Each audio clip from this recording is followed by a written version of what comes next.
think you're going to win this fall? Loose connection here, but the great Barton Simmons, of course, has the voice in the intro here. The team he was talking about when he said he didn't see 8 wins on the schedule was the Louisville Cardinals. Now, it was very prescient because it was the year that the team absolutely quit, and they were historically bad, failing to even cover the spread by 3 touchdowns at the end of it. The hire the next season was Scott Satterfield. He overshot expectations, then wasn't able to replicate him. Well, now the expectations are just to make a daggone bowl. The Cincinnati Bearcats going into 2025 with a win total at FanDuel Sportsbook of 5.5. Of 6.5, over plus 108, under minus 132. Danny, what are we doing with the Bearcats? I think this is one of those middle of the pack Big 12 teams, which is probably going to be 5, 6, or 7 wins. And if I was going to go with one of them, I'll go right down the middle and say 6-6 when I went through it. I think we all were kind of looking at the Satterfield hire as kind of like, all right, he's resetting the clock. It didn't really infuse a ton of confidence in. It was like Holgerson going to Houston when he got out from West Virginia and just kind of did a nice little like sidestep, which is good to reset the clock, but. I remember I liked Brennan Sorsby a lot. I think he's pretty good if he takes a big step forward. Maybe they could be that surprise team.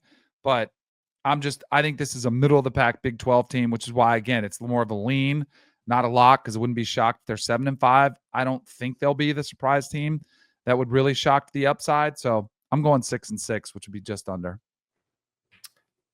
I went over here. All right, let's go.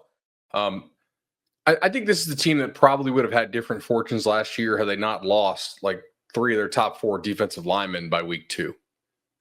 No Big 12 team has good backup defensive linemen, right? Most of them don't have good starters. They had some decent starters who they just lost. And those guys, I think, will be much better in the defensive front this year. I like Sorsby as a quarterback, especially when he's throwing off-run action. Offensive line should be okay. I think they've upgraded their speed at receiver like pretty well. Just looking at this, I mean they got some guys who can really run now. So that's kind of, if you watch the better Satterfield teams at Louisville, they would run the ball and throw play action over the top. I also think the schedule is fairly favorable, right? Because people are very high on Nebraska, and I'm also somewhat high on Nebraska. But I think I want to play Nebraska week 1 if I can. New defense they're breaking in, right? Cincinnati brings back a lot. I know Nebraska's got the one offensive line injury they're still kind of monitoring. Don't know if that kid's going to be back in time. That's a neutral site ball game. They're like a touchdown or less favorite for a reason in that one. Like that's not a 14-point spread. That's actually one of those week 1 games that you kind of got to watch out for. Bowling Green, obviously a lot of turnover. Northwestern State, if you lose that, why are we having this discussion at all?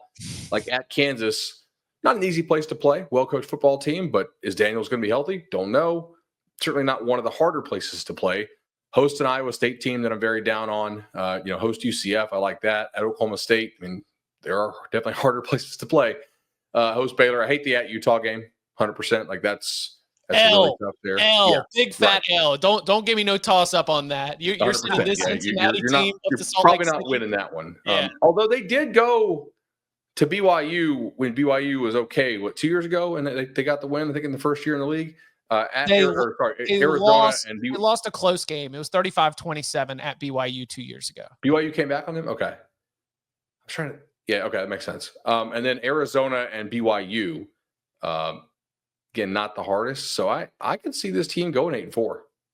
I like what you said, Danny. It feels like a 5. It feels like a 6. It feels like a 7. If you're going to give me an option, I could see – they went 5-7 a year ago. But to your point, they started 5-2. Like what happens when a team starts 5-2 and finishes 5-7? It almost always comes down to injury issues. And the Pitt game, like they totally wore down on the D line. They had nobody left. Like their guys were just like standing up playing patty cake on pass rush. Those are backups asking to play 60, 70 snaps. Yeah. So there is definitely room for me to acknowledge they were better than 5-7 a year ago. They were a team capable of being in a bowl game. But I think that as we look at this schedule, and as I am actually thinking that the Kansas game is going to be really tough, as I'm looking at it and I'm thinking no chance. I mean, Baylor could be an opponent where I'm going to feel a lot more confident taking Baylor and everything that they bring back than I am with Cincinnati. I mean, I love we still have the Godfather in our life, but we got to keep him healthy. Yep. We got to keep that whole defense healthy. And then if you get to the end of the season, those games that might be a little toss up in nature, like a BYU, those are going to be ones where you really hope that you are that you really hope that you are tracking towards a bowl game and you're not having to deal with any kind of quit factor. I'll give them an L at TCU at the end of the year. So slightly into the under for me. I think 5-7, 6-6, more likely than 7-5 or 8-4 as we're looking ahead to the season. Again, Cincinnati's win total at 6.5 over +108, under -132.